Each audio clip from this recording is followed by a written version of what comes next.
O'Neill Outside Radio is brought to you by these fine sponsors. Works Power and Garden Tools. Toyota, let's go places. Visit your local Toyota dealers today. Big Green Egg, the most popular and most versatile ceramic grill. Huff Shed, great storage sheds and custom buildings. Year One, classic car parts for American muscle cars. Arctic Ice, the most durable, versatile, and effective cooler packs available. Timbuktu Outdoors, the ideal solution to live bait. Furminator, the best food plot implement on earth. And the Georgia Department of Natural Resources and State Parks. From Black Powder headquarters and the Bojangled studio at Three Falls Cabin in the North Georgia mountains, it's time for O'Neill Outside. For anything in the outdoors, this is your source. Listen in and call the show with your comments or questions. And now, here's O'Neill. Good morning, boys and girls, from Three Falls Cabin in the North Georgia mountains and Black Powder headquarters in the Bojangled studio. I got all the sponsors in there, didn't I? Welcome to an unused Saturday morning and Works Radio. Welcome, everybody. 2 hours of outdoors headed your way. No politics, no speeches, nothing but the enjoyment of the outdoors, you and your family, what's been going on with you in the deer season. What do you plan for springtime? And let's talk about it. What do you think? We've got a lot of things to do, and we hope you join us. The telephone numbers are 404-872-0750, or outside the Atlanta calling area, it's 800-972-8255. You can listen at 95.5 FM and WSB 750, and the Sports Broadcast Nation to 125 affiliates across the country. WEEI in Maine all the way to the tip of Florida, Seattle, Los Angeles, Texas, and everything in between. And we'd love to entertain your calls, your questions, your comments about the outdoors, indeed. Now, self-promotion, you can watch O'Neill Outside television on Fox affiliates, Waypoint TV, Carbon TV. I got to look at it. My Outdoor TV, Destination Go, Camo Crusade, the Outdoor Action. Oh, you can look at this the ad nauseum. You can watch O'Neill Outside, including the best place for you to go would be to o'neilloutside.com. And there you can pick up my book, O'Neill Outside, People and Places Along the Way. Order there. I'll personalize it and autograph the book for you if it means anything. And let's see, what else? Oh, at the bottom of the homepage, the fish and game forecast. That really works. The fish and game forecast and your moon phase clock. Yes, indeed, those things are worthwhile. We'll talk about the podcast, and we'll give you the lineup of sponsors that make this program possible. So this is O'Neill with O'Neill Outside and Works Radio. We've got 2 hours of outdoors coming. Why not join us? I'll be waiting for your call. We'll be back. Well, welcome back. It's with great pleasure, before we start getting to the calls, for me to tell you this program is brought to you by Works Tools. And boy, do I have a bunch of those. That's that battery-powered stuff. It really does work. Let's see. Stripling's General Store, Tough Shed, Snellville Heating and Air, Rocco's Pub, the Georgia Department of Natural Resources, State Parks and Historic Sites, Big Green Egg Smokers and Grills, and True Turn Hooks and Roadrunner Lures. Yes, indeed. Welcome back to the program. Let's get to some calls. What do you say? We'll get it started off. 404-872-0750, 800-972-8255. And David's calling on the 8th of February. Good morning, David. What do you say?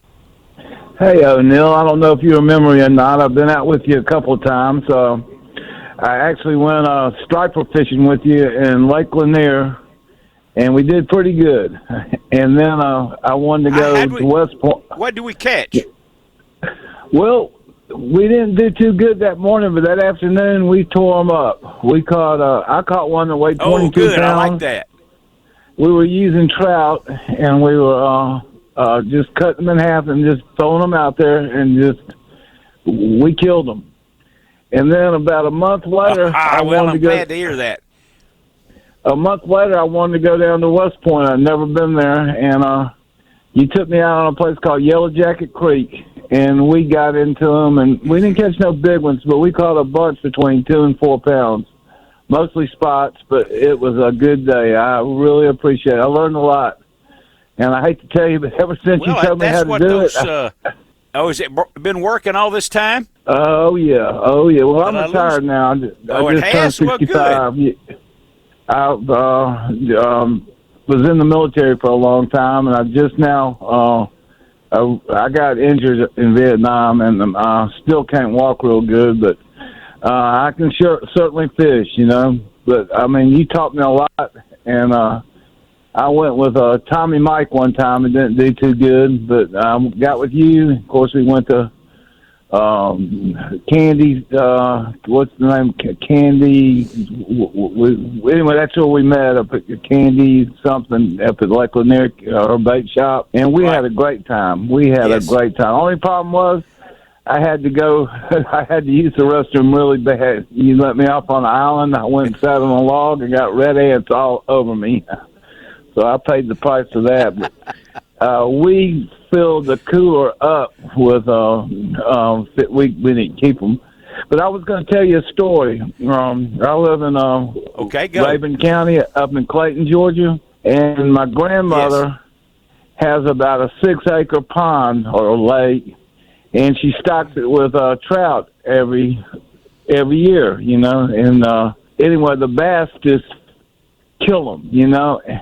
The biggest bass I ever caught in my life was a 14-4, and all you gotta do is throw I threw a spinnerbait out there that looked like a rainbow trout, and it hit the water, man. It looked like a beaver had gotten on my line. I mean, it was huge. Biggest fish I ever caught, and it's still in there. I released it. I got pictures of it. Goodness, you probably. I'm going to say you probably caught the biggest fish in the pond.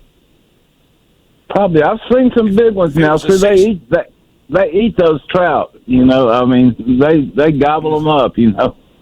And that's what's making them so big. But I really enjoyed you taking me out. You showed me how to catch stripers, and we went to Six Mile Creek or so. It was I forgot what. Anyway, you put me on some stripers, and we had a great time. And then about a month later, I wanted to go down to West Point and do some bass fishing. We didn't catch no big ones, but we caught a bunch of, you know, like I said, 2 to 4 pounds, that range. I had a great time with you. I just want you to know I really enjoyed your company, and I really respect you. You're a good man. I just want you to know that. Well, thank you very much. You I do a whole lot up this morning, and you do a whole lot for kids and help disabled veterans like me. You really took care of me. But I just wanted to thank you and touch base with you. You're very kind. You're welcome. You're very kind to give us a call. And I probably I took you to places on Lanier and West Point, probably places that somebody else showed me. Yeah, and we planned. You probably some guy named Gary. I forgot his last name. Gary something. Anyway, he couldn't go, so he turned me on to you, and I had a great time. And then we were talking about going down to do some red fishing down there in Louisiana, and we never set that trip up. Boy. So I was gonna sort of get in touch with you and see if you still wanted to do it. You know, you still got the same. By all means, why don't you, David, put on your calendar. Put on your calendar, October the 22nd of this year. October 22nd. We will be going back to Cajun Vista. October 22nd. That's a Thursday. And we'll be going back to Cajun Vista Lodge for a trip with my group. I've got the entire lodge reserved, and we'll keep a spot for you and whoever else you want to bring. All right. Well, I certainly do appreciate it, and I'm going to look forward to October 22nd. It's a Thursday. Being retired makes it so I've got plenty of spare time, you know. I really do. But I can fish I'll see every you day. then. If not, Yes, I live right up on. Hey, I live on Lake Rayburn, David? and yeah. Oh, okay. And so I go out just about every day fishing there when I get a chance. But I certainly appreciate it. You taught me a lot, and I certainly enjoyed your company. And we did a lot of talking, and I really appreciate how you treat the vets. I mean, you're really good to them, and I appreciate that, sir. You're very, very kind. Thank you for calling, and thank you for listening to the program. It's 19 after the hour. This is O'Neill in North Georgia now. In East Tennessee, we've got some fantastic weather coming in. Well, interesting weather coming in. Woman Williams and I are leaving today. Woman Williams and I are leaving today to drive out and visit Travis. You know, Travis is a hunting guide and ranch manager in Oklahoma. So we're going to leave right after the show this morning. I've got we'll be driving out there, pulling a trailer full of old furniture for him, and we'll be headed that way. And it's going to be interesting driving through the snow in North Georgia and East Tennessee. But, I'll bet we'll make it, and we'll be back next week to do that. So, 404-872-0750, 800-972-8255. We started out with a great call with a history lesson about when I used to be a guide on Lake Lanier and West Point Lake and some other lakes, but I was an amateur guide. The guides that you may want to use to hire are the guides that go every day. I only went, 2 or 3 times a month, and I fished in areas that somebody else showed me. But it sounds like that David and I had a pretty good trip, doesn't it? Yeah, and I don't have a great many like that. But we're talking about the end of the deer hunting season, and how are you preparing for the turkey season? There's some preparation to be made, and there's trips to plan. What kind of trips? Well, you have to take some children, sons, grandsons, granddaughters, daughters, and the kids in the neighborhood whose dad doesn't live at home or is not an outdoorsman. I know when I was growing up, I had a good friend, his name was Rick Hobbins, and his dad had a boat. Oh, my goodness. My father was not an outdoorsman at all, but they took me fishing back at Lake Lanier in the 1950s, in the late 50s, and they were kind enough to take me fishing, and I've been fishing ever since. Okay, we've got to get out of here for a break. This is O'Neill. When we have more outdoors headed your way. 25 after the hour, this is O'Neill with O'Neill Outside and Works Radio. I've asked, how was your deer season?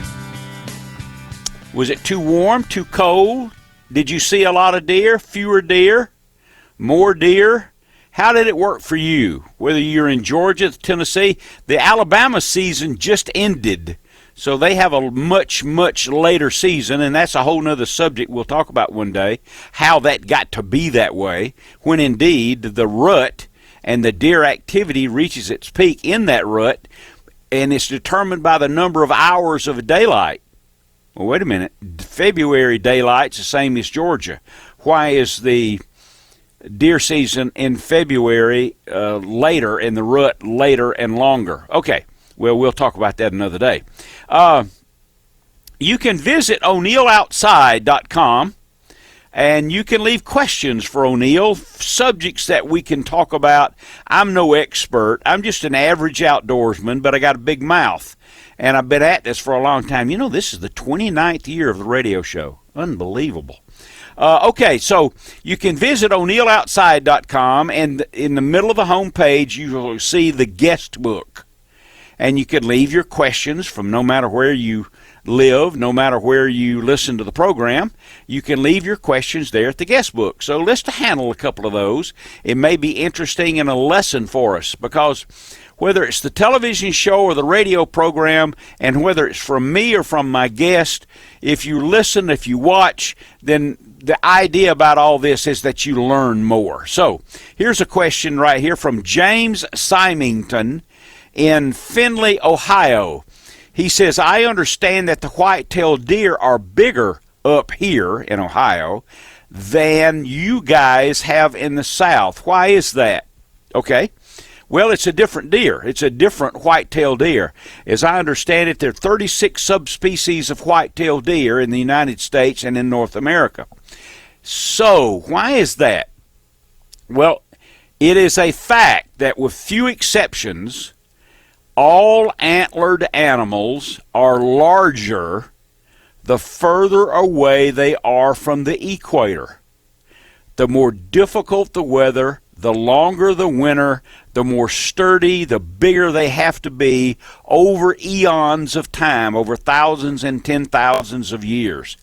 The largest whitetails in North America are in Canada, up above Saskatchewan, almost to the tree line in, forgot the name of that town, but almost to the top of Ontario, almost to the Arctic Circle. That's where the deer are the biggest. The white-tailed deer there, and sometimes, many times, are in the 350 pounds. You have to be bigger to withstand the winter, or you die. So that's why Ohio has bigger deer than Georgia. For instance, the smallest white-tailed species, and I think he is, in the United States is at the tip of Florida. He's called the key deer. That's a subspecies, I think, of whitetail, and he weighs about 30 pounds. So as you can tell, the progression, the deer get bigger and bigger and bigger. Okay, Owen Johnson from Nashville, Tennessee. What is the best and fastest way to become a better bass fisherman?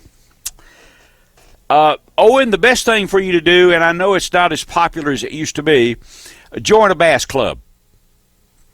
Why?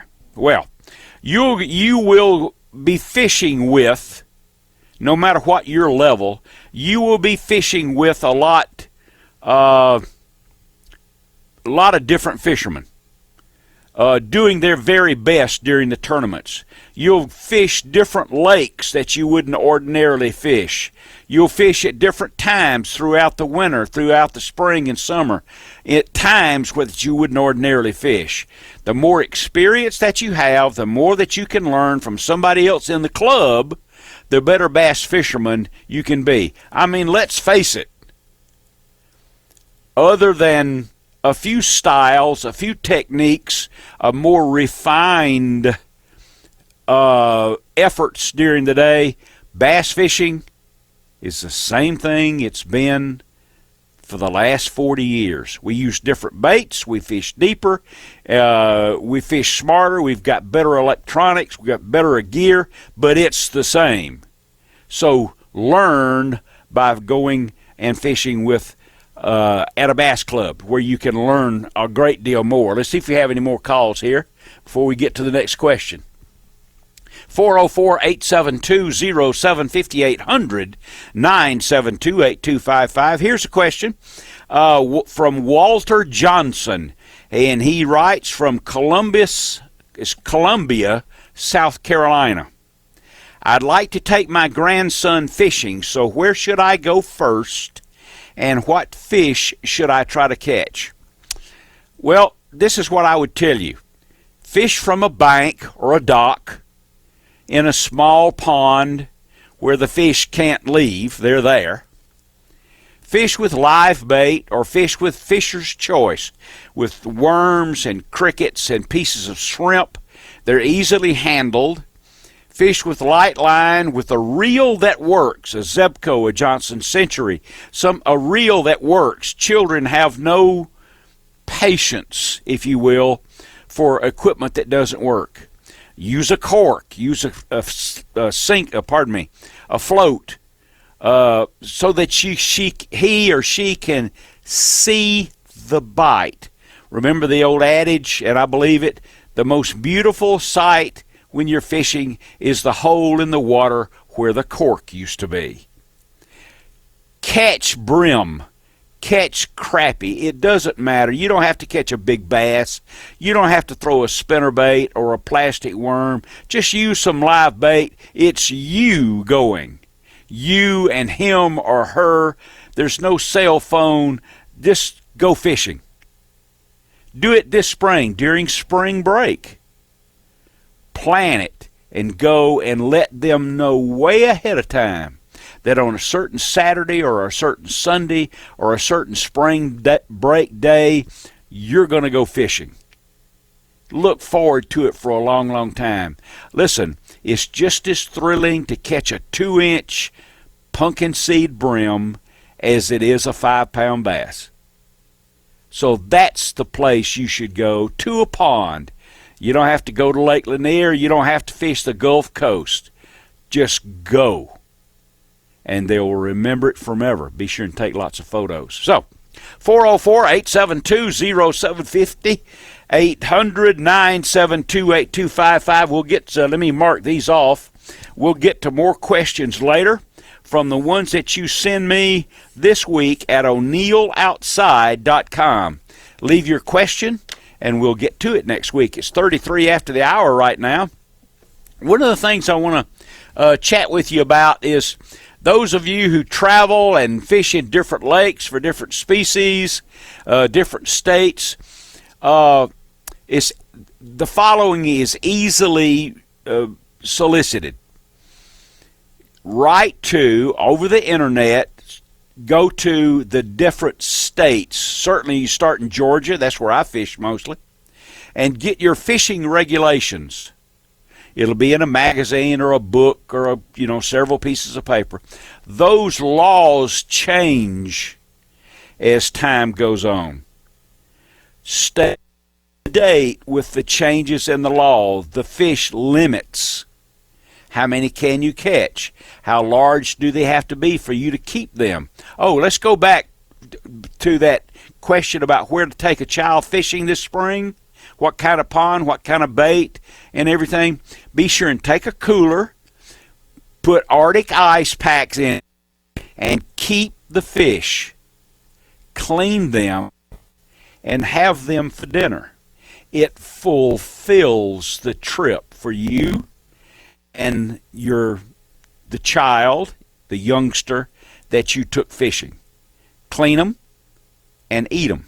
Okay, back to the fishing rigs. For instance, I know what they are, but I go to Louisiana every year, and I get the fishing rigs. This summertime, we're going to, this August, we're going to Canada, to Ontario, Canada.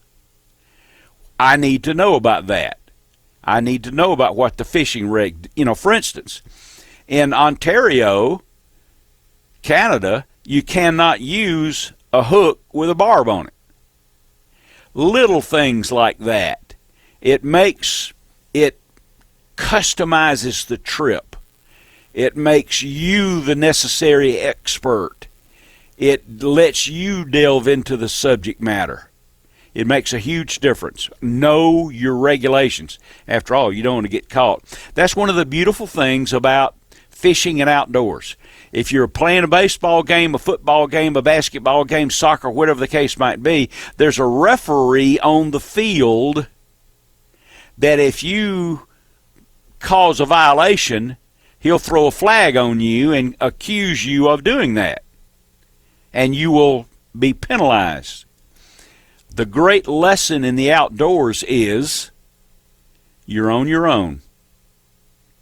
You police yourself. You're the one that has to follow the rules and the regulations. You're the one that can't duck hunt until after sunrise. You're the one that can't catch more than your limit or keep ones that are smaller. You're the one that has to hunt during the season. You're the one that cannot harvest animals that aren't within the regulations. It's a lesson for you, a life lesson for you and the child or the relation with whom you're fishing that week or with whom you're hunting that week. I have a great idea for you to go hunting now that deer season has passed. We'll get to that when we get back. This is O'Neill. I got to get some more coffee. Welcome back, everyone. We're jumping ahead in time here just for a moment. It's 40 minutes after the hour. Welcome back. Let me give you the telephone numbers, 404-872-0750, 800-972-8255. We'll coordinate the time when O'Neill keeps one of my very, very favorite places for wings and hamburgers and all kinds of great hors d'oeuvres, plus great bands and touring singers and so forth. It's a place in Jasper, Georgia called Rocco's Pub. So if you live in this area and it's worth the travel, I have a $25 gift certificate for Rocco's, and we will send that to you, but you have to answer a question about Georgia, if you will. And here is the question. First of all, the telephone numbers are 404-872-0750 or 800-972-8255. So, here's the question. What is the name of the river in Georgia where my favorite lodge, Black Hawk Fly Fishing Lodge, is located, and they fish for gigantic trout on one river that flows right next to the lodge? What is the name of that river? 404-872-0750, 800-972-8255. If you answer at those numbers, you don't have to be on the air with me. If you answer, they'll get your address, and we'll send you the coupon. So, one of the features of the program every week is my good friend T.J. Stallings. And TJ was with True Turn Tackle. He was a marketing director there. And TJ was always thinking of some way to help people, allow them the expertise and learn the expertise to always catch a few more fish, the various sizes, the various species, always. Okay, so here is your True Turn tackle tip from TJ. He says, fish pick up frequencies along their lateral line. Now, that's how a fish hears. It's the lateral line on the side of his body. That's how they pick up to find food.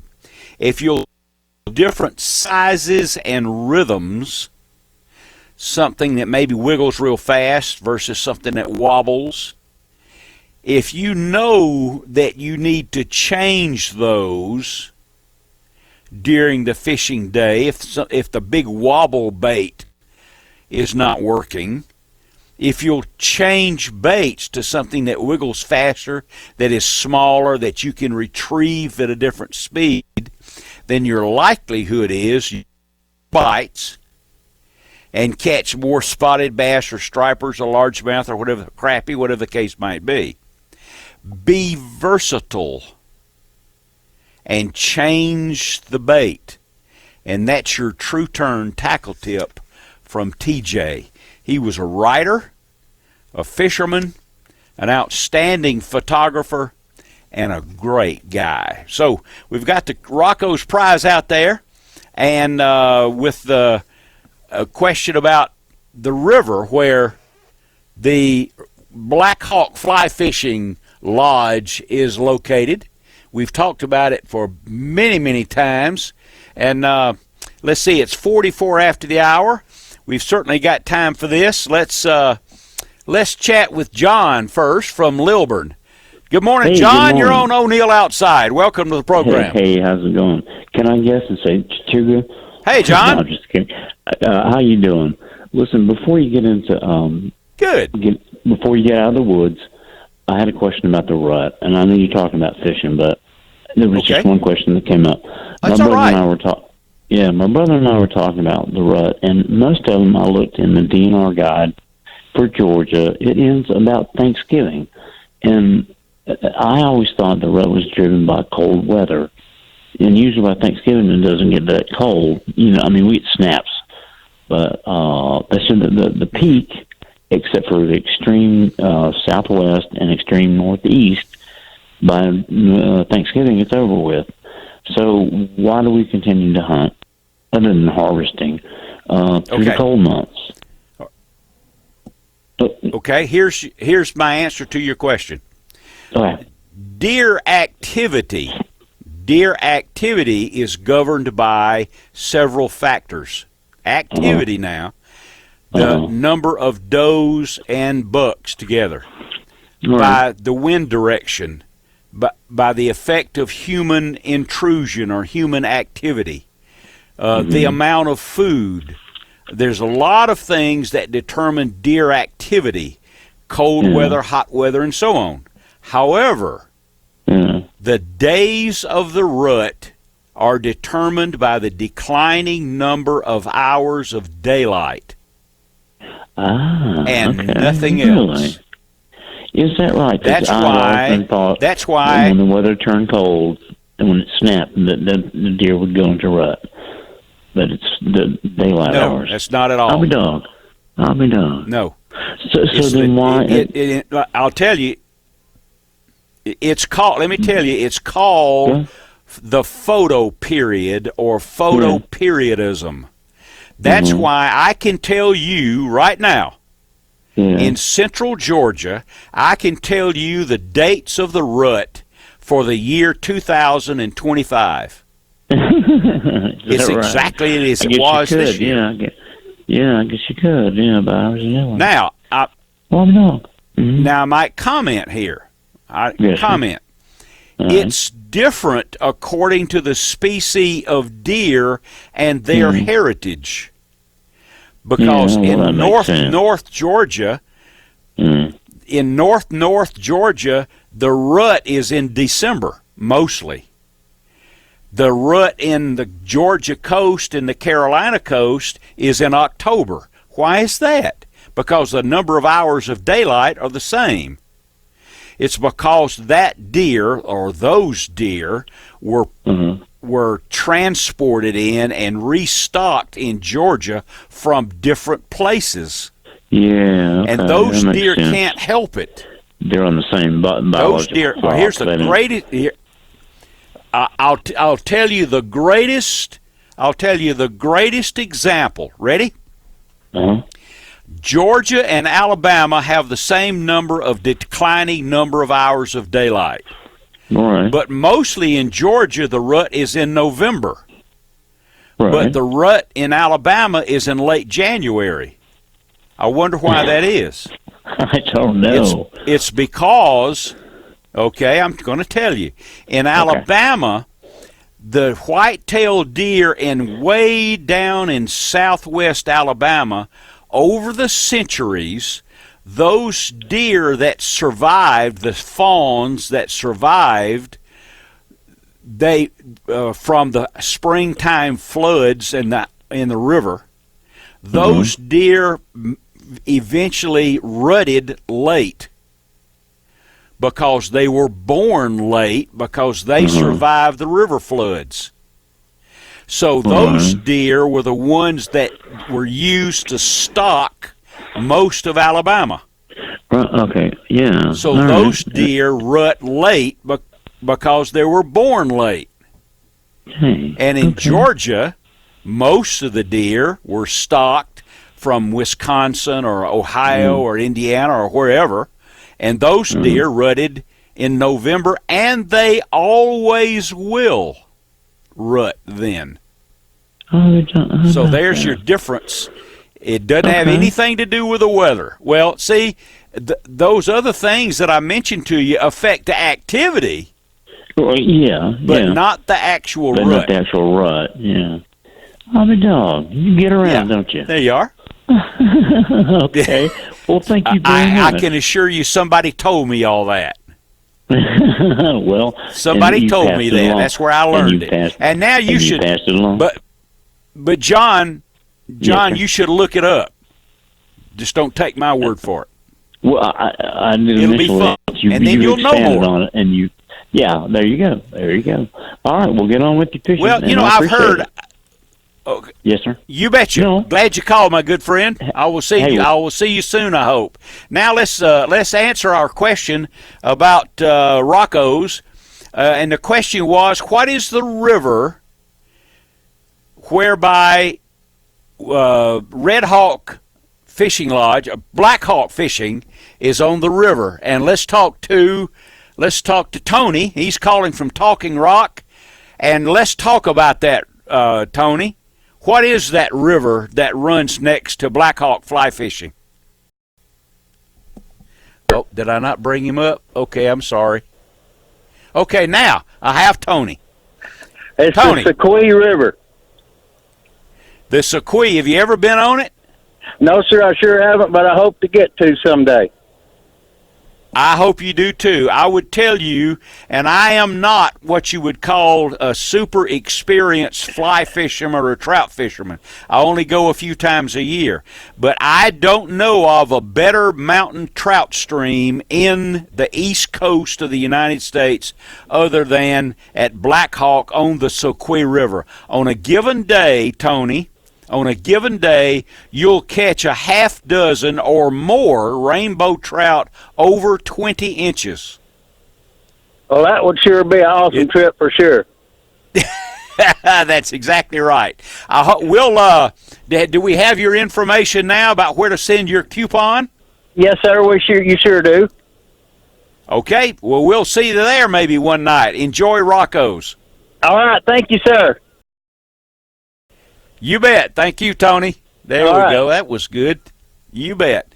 Tony is going to go to Rocco's. It's 51:52 after the hour. This is O'Neill with O'Neill Outside. 404-872-0750, 800-972-8255. We're running up against the clock. I don't want to start talking to John because it's always a lengthy and enjoyable call, so I'll take a moment to tell you something else, and then when we come back from the break, we'll talk to John calling from New York. What do I have to tell you today? And that is, don't rush springtime. We're all so anxious to get back to the fishing, and I think that's wonderful. But don't rush springtime. Read about and understand the temperatures that govern the spawning activity or the shallow water activities of largemouth and spots and brim and all of those things that you want to catch in the springtime. The fish, the largemouth bass, doesn't have a choice. At about 62, then 65 degrees, that fish will attempt to spawn, and he never will do otherwise. The 1st of June, that's when the brim gets shallow. Late March is when the crappie gets shallow. It's governed by temperature. All you have to do is place yourself there with the right line size, the right bait, the right speed. It's not hard. It's really not. But it's hard to do from home. You have to go fishing. This is O'Neill. We'll speak to John from New York when we return. I'll be back. If you think 57 after the hour, welcome back. You're listening to and sometimes watching O'Neill Outside on WSB and the SB Nation, the #1 live outdoor-based radio talk show in North America, and I have you to thank for that. We always enjoy a fine call from time to time with John calling from New York. And let's talk to John now. Good morning, sir. Yes, greetings from the Catskill Mountains where we could wash our ears out with O'Neill Outside Radio. Yeah, that's quite a cleansing. Yes, it is. Every week. Looking forward to it. Well, good deal. I got some visitors. I got my twin brother up from Florida and his wife. They come up to ski for the week, and we're enjoying your show this morning. Listen to it because he lives down there in Florida by a lake, and we're getting great fishing tips from you. Appreciate it. Okay. It really should be happening in Florida now. Okay. Late February, March, you bet. All right, his ears are all pricked up. Okay. Now, up here in the Catskills, it's great tracking things and stuff, like I said, with the snow. And you see more red foxes, coyotes, skunks, even raccoon tracks. And because it's mating season right now, things are starting to come out and mate. And another interesting thing right now is right at the beginning of this month, the great horned owl, the big owl with the ear tufts, is sitting on eggs. Even as cold as it is up here, I've actually seen them sitting on a nest in 0-degree weather after a blizzard. They'll incubate the eggs the whole month of February, and then the month of March they feed them, and then the first day of fishing season in April they're coming out of the nest, the owlets. Oh, interesting. Yeah, it is. It's really, really neat. Yeah, and the one nest we found there one time, there was a whole, the owls regurgitate the pellets after they eat their kill, and a lot of the pellets had crow feathers in them. He must have been plucking crows off the roost at night. Must be, because he's that great horned, the hoot, the barred owl, all those owls, their eyes face forward. Yep. That's why they're such great hunters. Yep. Now, here's something interesting. Before there was O'Neill Outside Radio, there was nature writers, and people who wrote about nature. And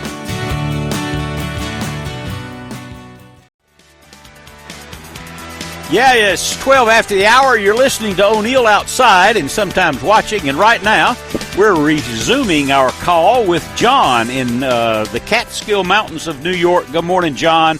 Sorry to make you wait so long, sir. I just have things I have to do. What's going on?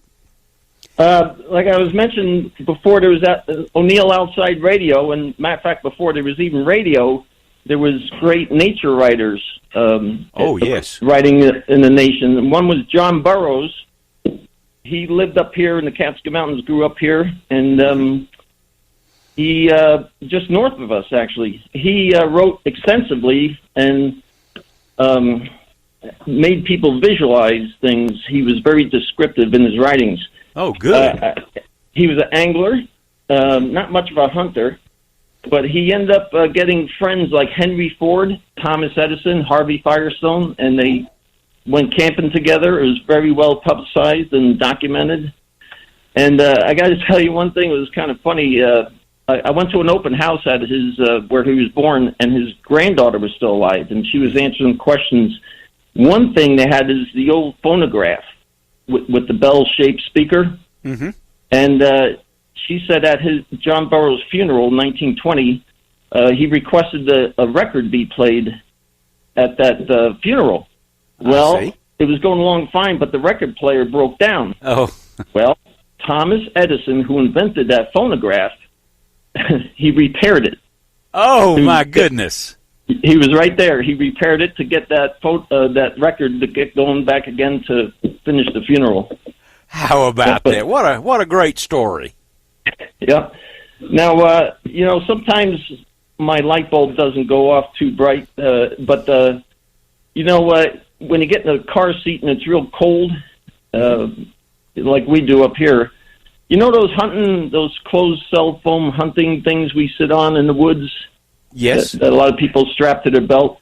But they come in handy. I put them in the car seats up here, so you don't have to sit on the cold seat in the morning. Good idea.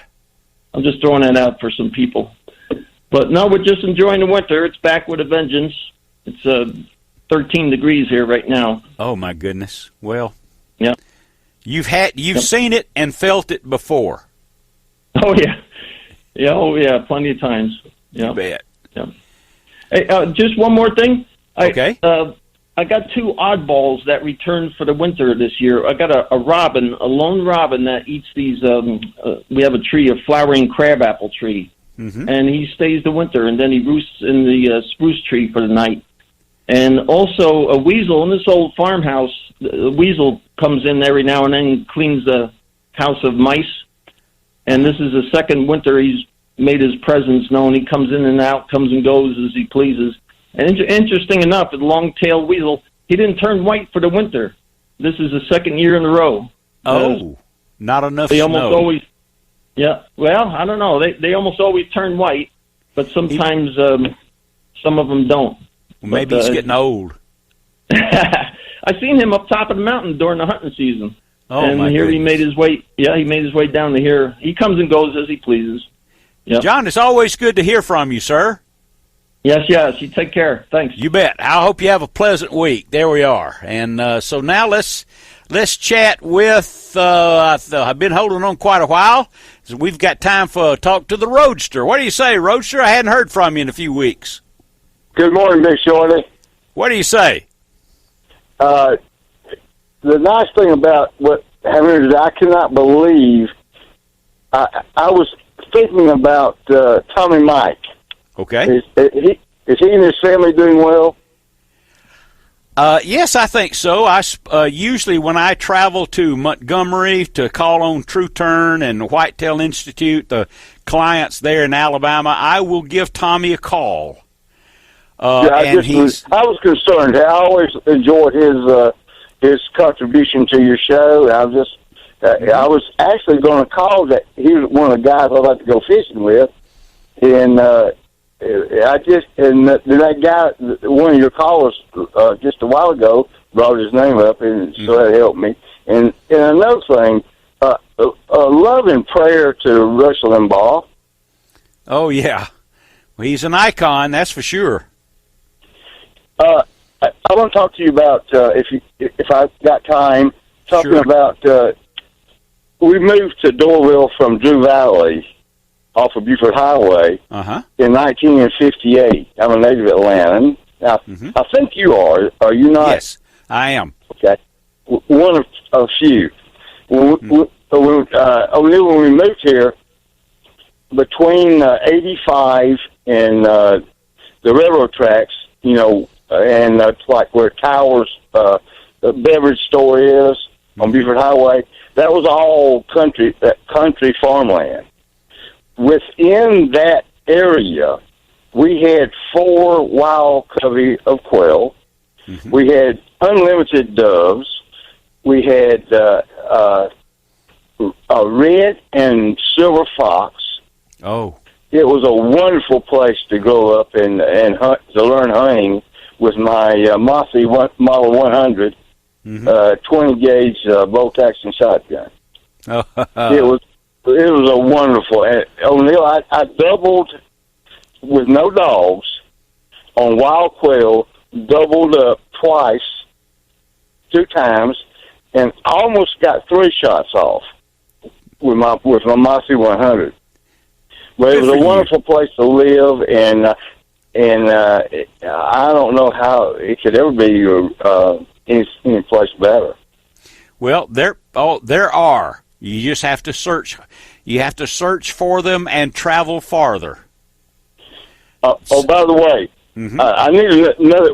Next time you and Gail go on vacation, give me another dose of Scott Maxim.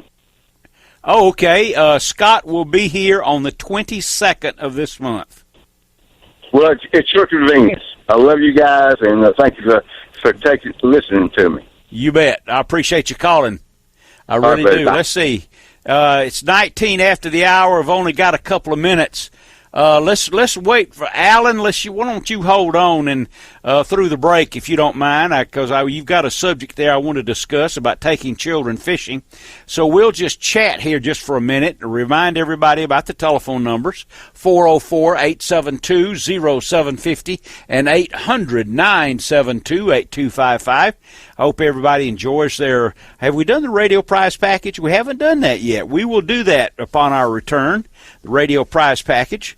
And we'll have a full balance of the hour, but I want to take a minute to chat with you because I want you to think about your plans for the springtime.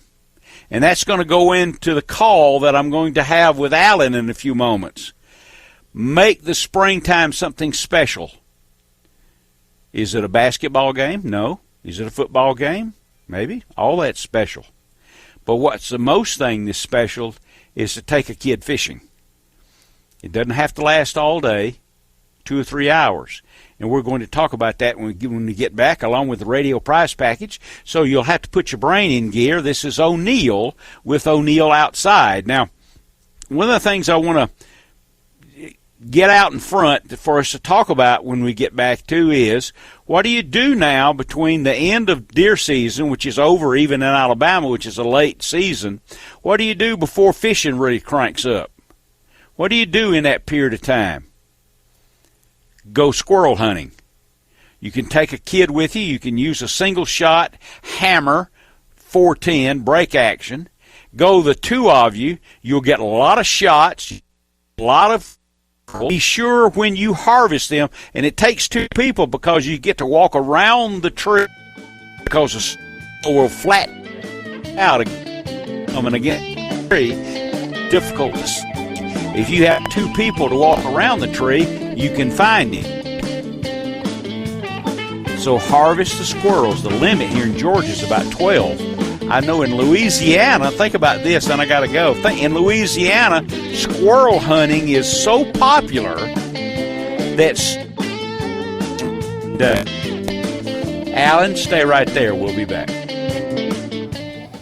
If you think the show goes to WSB, it also goes to Peachtree City, it also goes to Texas, and sometimes the timing is off from a little bit, but I mean, it's early in the morning. Give me a break, okay? Right now, let's talk to Alan. Alan is calling from Florida. Good morning, Alan. What do you say? Good morning, O'Neill. Is it snow on the mountain? Alan, do you have... It's about to. I just looked at the radar, and it's probably going to start snowing in about 15 or 20 minutes. Y'all could have that. Now, I called this morning and talked about starting to teach kids how to fish. And when I moved down here to Florida and around my grandkids and started to teach them, I went to Bass Pro Shop and bought 2 Zebco 33s. It had the gentleman there at the store. Put the line on it, 6-pound test line. And, O'Neill, what I did before I ever took the kids to the lake is we made a game in the backyard to teach them how to cast the rod. I drew little circles in the yard, and we put like a number, or we put buckets. And I learned to teach them how to cast the rod in the backyard. What I did is put a float, a weight, and then a little lure that has no hooks, like a casting lure. And we made it into a game to teach them how to cast the rod properly, to throw the line at the right distance, long before I ever took them to the lake. And great idea. They got to enjoy playing that game so much. They want to play it every time I come over. But I taught them, it was first my granddaughter, to put her, when she went to cast it, to put her elbow into her side, just raise her arm up a little bit, cock her wrist, and just break the wrist. And she got so good at it, instead of, making this big long cast, And another thing, when you go to take a kid fishing, let them fish. You just go to be their guide. You don't even take a rod. Just you're concentrating only on them fishing, and that's the biggest secret I found. Good idea. That's a great idea, and I appreciate you mentioning those things in support of our subject this morning. That's a subject we handle every week, hopefully, and it's as good a subject as we can possibly approach. And that, Alan, is a good idea. That's really good. And one other thing I did too. Is when we started to go to the lake, I found them. I think I forgot where I found them at Walmart. Is a little lanyard that I taped to the bottom of the rod that goes around their wrist. So, because a lot of times when my grandson started, he'd want to throw it so hard, the rod would come out of his hand, and where that's going to end up at the bottom of the lake. So at least if he did let go of it, he couldn't lose the rod, because the lanyard would hold it to his wrist. That's a little secret, You can even do it with string or something, so they don't lose that rod, I've also found with kids when they first start, all they want to do is crank that rod. You know, they want to crank that reel. They don't want to sit there and let that bait rest. So I felt that it was to put a little road runner on, even with the float and the weight, a little bitty 16th or an 8th ounce road runner, because my grandson likes to reel. And, you know, and actually he would catch a lot of brim cranking that little bitty road runner. He'd be covering some territory. Those are great ideas, Alan. Great ideas, and I always appreciate you giving us a call and chatting about fishing. Right now, I got to go, pal, so you have a great weekend, okay? There you are. Now let's chat. We all over and we miss her. Okay, thanks, pal. I appreciate that. Okay, I'm sorry. I just got so many calls. I got to get to all of them. Let's talk to Brian is up next. He's calling from Loganville, Georgia. Good morning, Brian. What do you say? Good morning, O'Neill. Listen, I just want to appreciate you for your. I just want to say thank you for your show. I've been listening to you for a lot of years, and I think you give a lot of great advice. But a long, long time ago in Stone Mountain, where I grew up, I met you at a gym, Bill Blanton's gym, and struck up a conversation about fishing. And you were kind enough to mark up a map of Lake Oconee with several locations. And I still have that map to this day. So that probably would have been close to 30 years ago. It was in the early 90s. Yeah, that was, Bill Blanton's was a long, long time ago. Yes, sir. But anyway, I just wanted to thank you for your show. Love it. Your Medal of Honor readout there kills me every time, but I enjoy it. And a little bit to add a little bit to what Alan said about taking children fishing, the same applies to hunting. And for a lot of years, my son, from the time he was very little, both he and I would listen to you going to the hunting property early in the mornings. And you know, I just can't stress enough how well relationships with kids can develop hunting, fishing, even sitting by a campfire. There's so much that comes from it, and it just can't be overstated. That's very well thought out, and I appreciate you mentioning that. It doesn't always have to come from me. It can come from people like yourself, and I thank you for that. That's very well said. I appreciate your show, and my son and my two girls. We love listening to you when we go hunting, and just keep up the good work. Good deal. Thank you, sir. You have a great weekend. You bet. There you go. Oh, my goodness. Here's Hank the Yank. What do you say? Hey, what do you say? I haven't said anything yet. What are you laughing about? Well, I just think you're funny. You're preparing. Yeah, you're funny looking and funny. I mean, you're a nice looking man. Yeah. You've already told me I have a face for radio. You've told me that several times. That's true. Oh, my goodness. Well, listen. Okay. I got a few things I want to talk to you about very quickly. Some actually involve you. Uh-oh. First of all, show season is over. Thank goodness we had a very successful 2 weeks of fly fishing shows here in Atlanta and up in New York, New Jersey. We had probably close to 20,000 people come by between the 2 weeks, and just a real big success. Packed houses on all the seminars. It was just great, a great show season, so I'm glad that's behind. Good. I will tell you, anybody who's even thinking of going out today and fishing Lanier, you need to be real careful on the lake. The lake has come up almost 2.5 feet in 2 days since the rain. We are just under 3 feet above pool. And the lake there's going to be a lot of floating debris in a lot of places, especially as you come out of the backs of the creeks, and especially the further north and up to Chattahoochee and Chester T you go, the more debris there's going to be. So please, if you go out there, I just want to let everybody know it's going to snow today, which means we're on a prefrontal kind of a day, which is a good thing, but, you know, you've got a lot of debris in the water. So if you're doing any tournaments or anything, just be awful careful out there this morning. So you got to want to go today. You got to want to go today. I want to go tomorrow. Okay, good. I'm going tomorrow afternoon. I've got a guide trip tomorrow. We're back. we actually, you remember how bad I've been telling you this whole season has been? Yes. We actually found the fish before the rain. Before Thursday's rainstorm, we actually had the fish Monday, Tuesday, Wednesday this past week. We had fish up and feeding and doing what they're supposed to do, and naturally this is going to push everything all around again. So who knows what we're going to see now. But, like everything, all good things come to an end even after 3 days.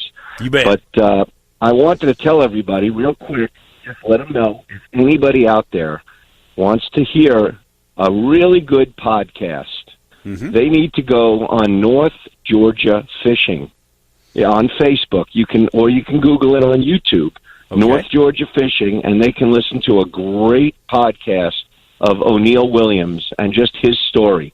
I thought that was I listened to it the other day. They just put it up. I don't know if you got to listen to it, but it was you did a great job. They asked some really good questions. These guys are new at what they're doing, North Georgia Fishing, but I can tell you they've got a gift for it. They were very, very talented guys. Well, I haven't seen it. You should be proud of yourself. Well, thank you. Thank you. North Georgia Fishing Podcast on YouTube. North Georgia Fishing. Yeah, just Google. You can either Google North Georgia Fishing on YouTube, or you can go to Facebook and put in under search North Georgia Fishing, scroll down, and you'll see the podcast on yours truly, O'Neill Williams. It was you did a great job. You did a great job, and they asked great questions. It was a really fun and enjoyable podcast. And as much as we learn about about you growing up in your early days, I think there are things that you talked about that we've never even heard before, that just have never come up. So it was a great podcast. Well, thank you. Maybe somebody will take a look at it. Well, I appreciate you calling, sir. Stay inside today and stay warm. I'll be doing it. You take care. Good. I'll see you later, my good friend. There we go. Quickly, let's get the radio prize package out there. I've got time for this. Radio prize package is Whitetail DVD, Bojangles gift card, Angler Magazine, Georgia Rigs Magazine, Fisher's Choice Baits, True Turn Tackle, a box of that, Arctic Ice Travel Pack, Moonphase Clock Forecaster, and a Hydro Shot glass. And the question is, and you'll only know it if you listen to the show. What is the question? Hold on. The question is, this is a good one. O'Neill started on local cable television in 1982. What was the name of the show? Ooh, boy. 404-872-0750, 800-972-8255. When we started the original cable television show in 1982, what was the name of the show? You'll only know it if you listen to this program, and that's the idea. Okay.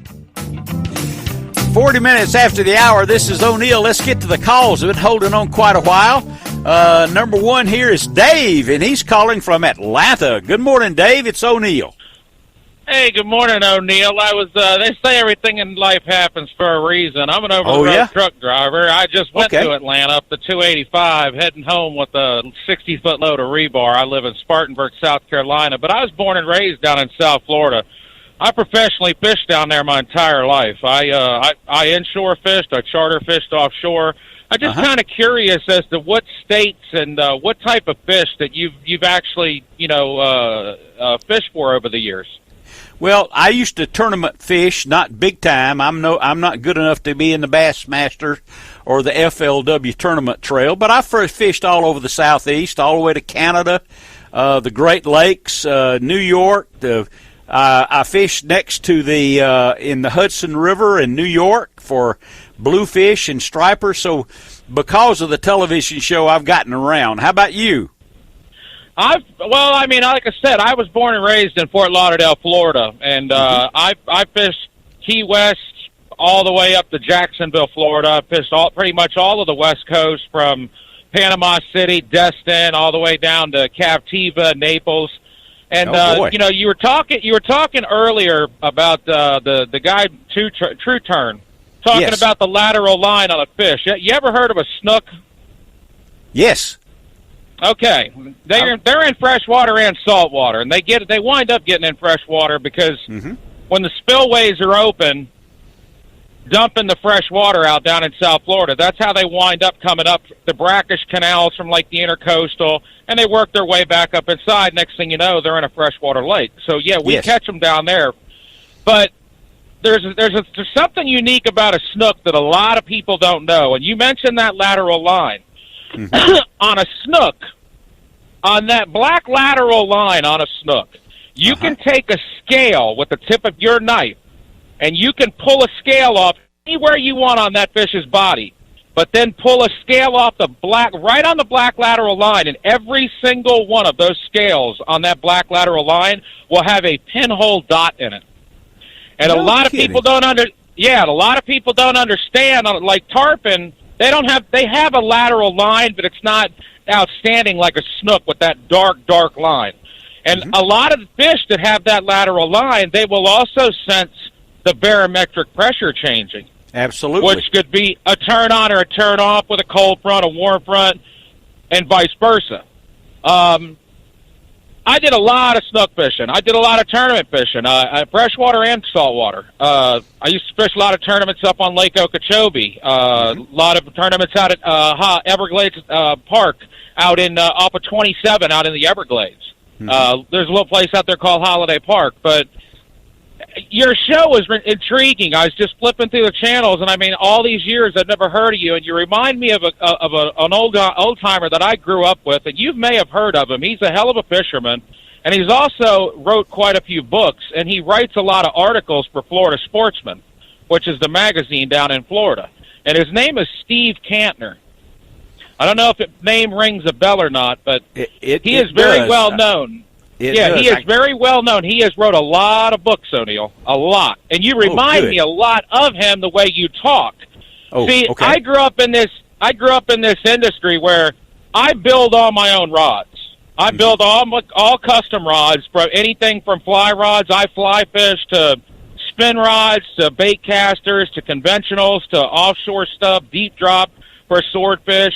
Clean all my own reels. Like, I learned every angle of the aspect when it came to fishing. And I did a lot of hunting down in Florida, too. A lot of hog hunting.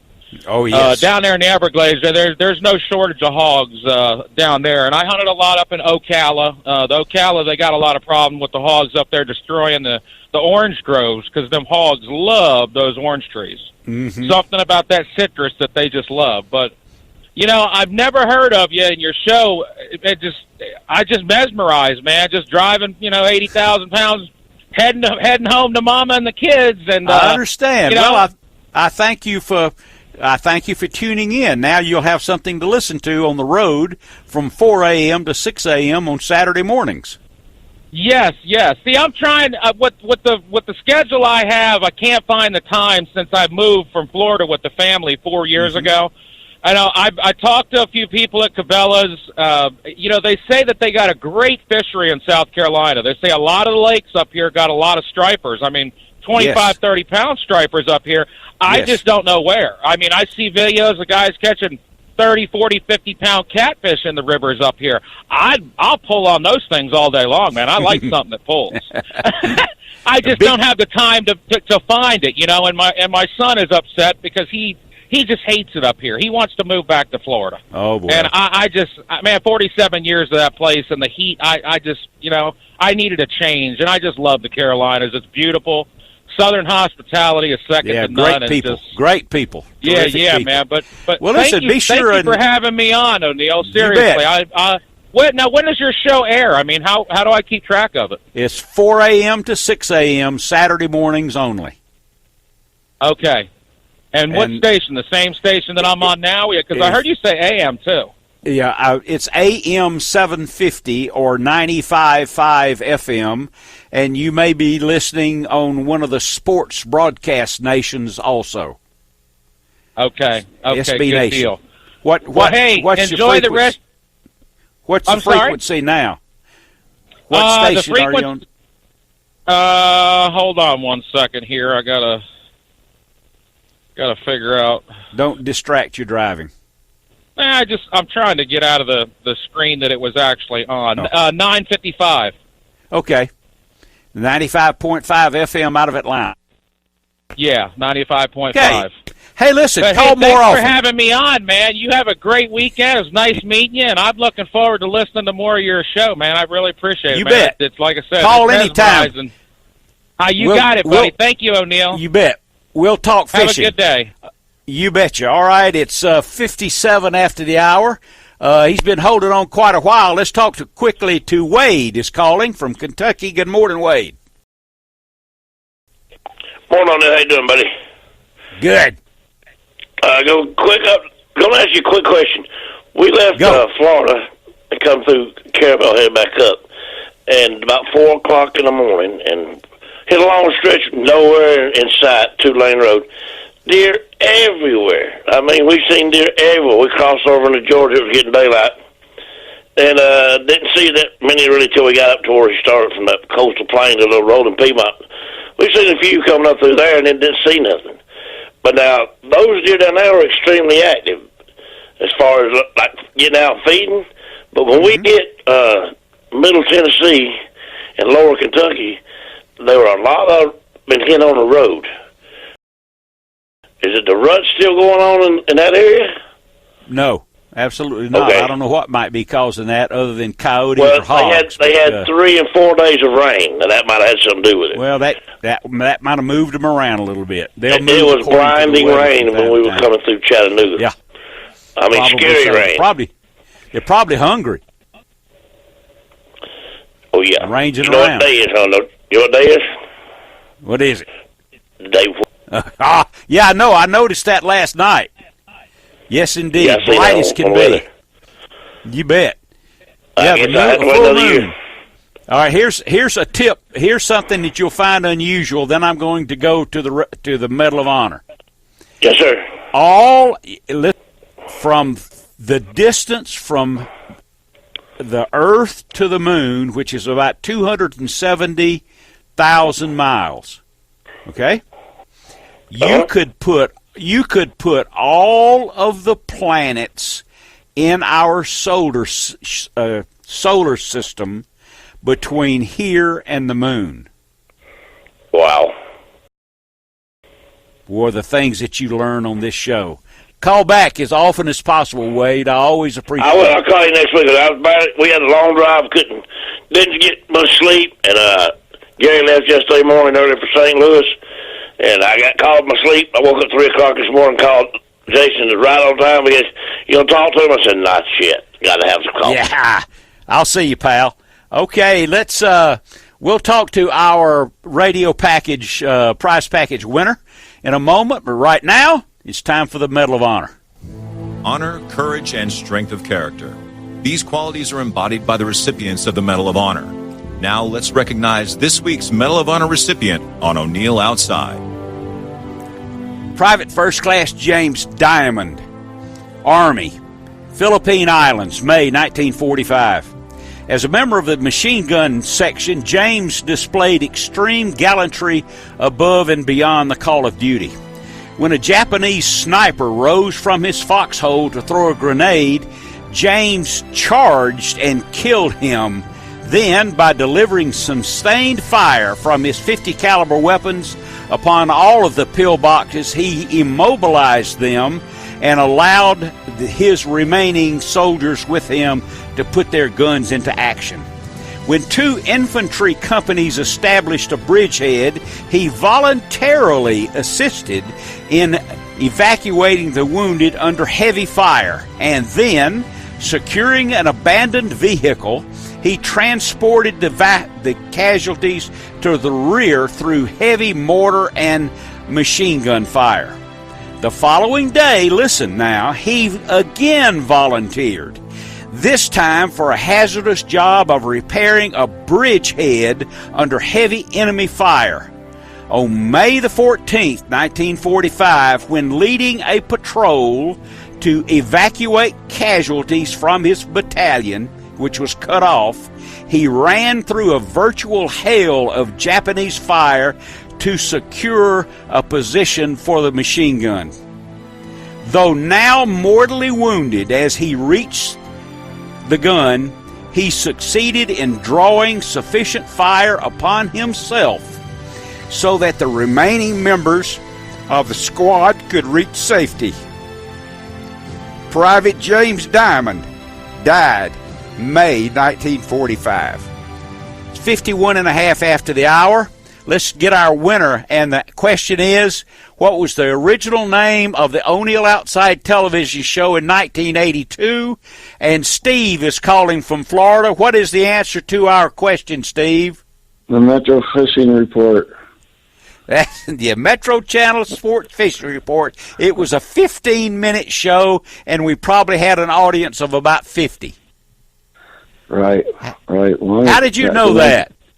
Well, I've been a listener for 20 years on the radio. I listen to you on 750 AM, and I've done enough research to learn your biography, and I haven't got your book yet, but it's on my list.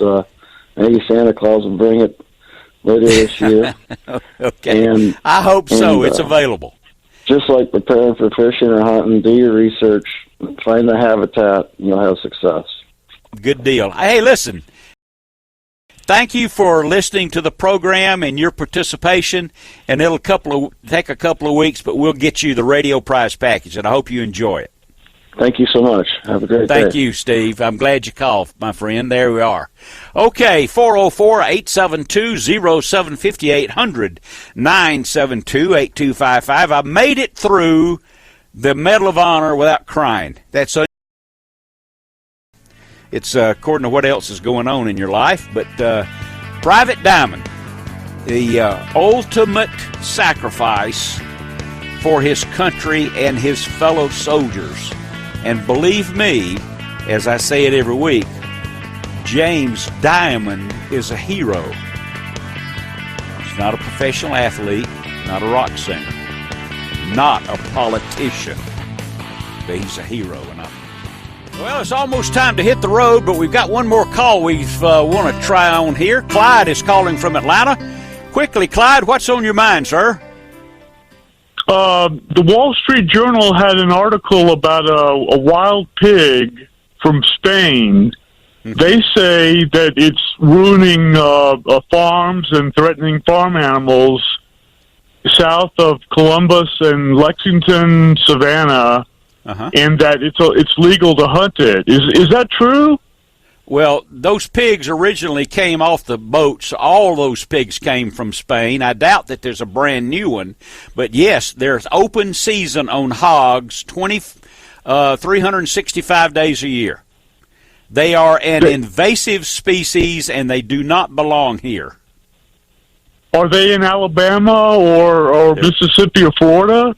Absolutely, from Nebraska to Arizona to Pennsylvania and all throughout Florida. They're everywhere.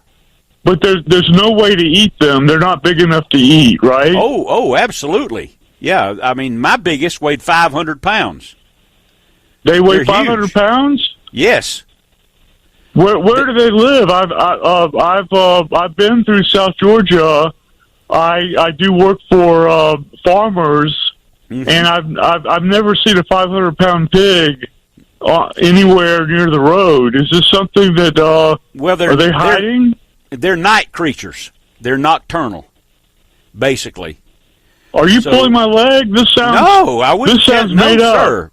Hog hunting is a highly desirable sport, but a very undesirable creature. He does not belong here. And he competes with turkeys, and he competes with white-tailed deer and everything. He needs to go. That's why the season is open on hogs year-round in most states, especially Georgia. And Florida, where did they come in from? What port did they come in from? Oh, I don't know that. They came 150 years ago. Pal, I got to go. Call me back next week, and we'll talk about pig hunting. Okay? This is O'Neill with O'Neill Outside. Remember, take a kid fishing. It's the most rewarding trip you'll ever take. This is O'Neill. I'll see you next week.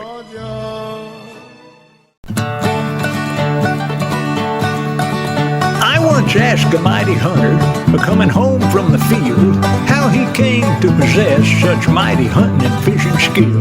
He said, I'll tell you a secret, son. I learned everything I know from listening to O'Neill Outside on my radio.